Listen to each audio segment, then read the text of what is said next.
because the next question is, fill out the tithe form, give us money. Whether these people are converted or born again, they don't care.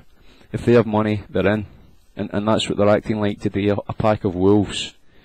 Messiah also called them serpents as well, a brood of vipers. So it's kind of like communism, if you think about it today. Many of the churches are anti-communist, but if you think about it, many of these churches today are acting as communists because they're taking people's money in, and it's really going to the one person or something like that. It's not real communism.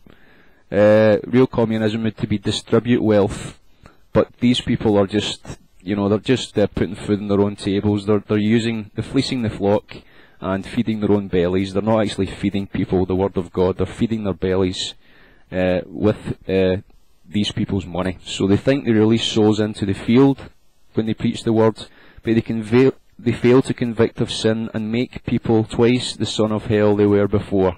So again, it's been dependent on each other. We see that in churches today, but really they're dependent on man and not God, and even mammon they're actually dependent on.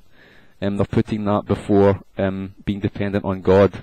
So they try to hide that they're not fulfilling the scriptures of love with Yahshua, but do in fact, only in fact provoke people to love of possessions and not love of the truth or love of righteousness. And I'll put some scriptures up on the screen for that as well.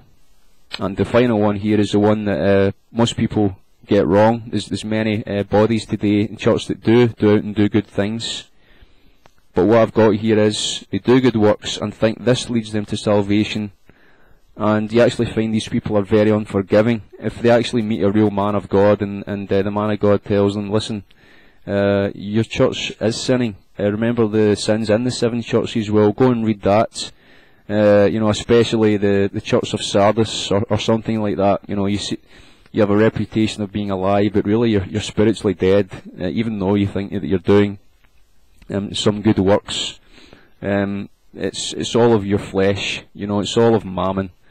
You're not really doing the works that you're called to do spiritually first, and so on.